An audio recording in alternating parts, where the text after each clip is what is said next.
40 సీట్లున్న Congress party ఎన్ని సీట్లు ఉన్నాయి? ఎన్ని ఉన్నాయో ఢిల్లీలో సీట్లు వీళ్ళకు 40 సీట్లున్న కాంగ్రెస్ పార్టీ 400 సీట్లని నినాదం ఇచ్చే ప్రజలకి పోటీ అవుతాదే. ఇంకేమంటాడు అనుకుంటున్నావు? నేను పుసుకున్న లంకె బిందెలు ఉన్నాయని చెప్పి ముఖ్యమంత్రి అయినా లంకె బిందెలు లేవు, ఏం లేవు, వాటి కాలికుండలే అంటుండు. అంటే లంకె బిందెలు ఉంటాయి. ఏం చేస్తాడు ఇప్పుడు? దేశ ఆర్థిక మంత్రి కానీ కలవాలి, అమ్మా చిప్ప చేతికి ఇచ్చింది కేసీఆర్ అని చెప్పాలి.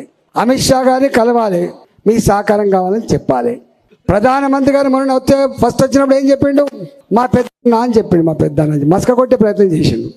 ఆ మాట అనగానే అక్కడి నుంచి ఫోన్ వచ్చినట్టున్నది. మోడీ ఏంది గీడి ఏంది అంటాడు మళ్ళీ ఆయనే. అతి జల్దీ మాట మార్చినోడు రేవంత్ రెడ్డి గారు.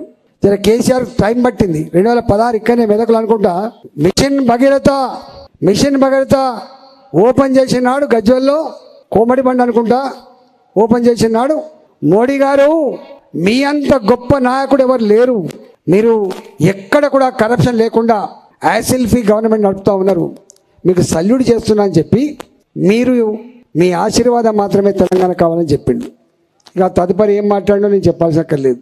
ఇవాళ ఈయన జల్దీ మాట్లాడినా లేట్గా మాట్లాడి చాలామంది చూసిండు. మోడీ గారు చివరికి ఏమంటే మీ తిట్లు నాకు ఆశీర్వాదం అయిందని చెప్పిండు, మీ తిట్లు డైజెస్ట్ చేసుకుంటా అని చెప్పిండు, మరింత శక్తితో కొట్లాడుతా అని చెప్పిండు, మరింత మంచి నాయకత్వాన్ని దేశానికి అందిస్తా అని చెప్పిండు మోడీ గారు. తప్ప వీళ్ళకి ఎక్కడ రఘునందన్ రావుకో మాకో ఫోన్ చేసి నా మీద తిడుతాను, మీరు ఎందుకు రియాక్ట్ అవుతలేని చెప్పి మాత్రం ఎప్పుడు అడగలే.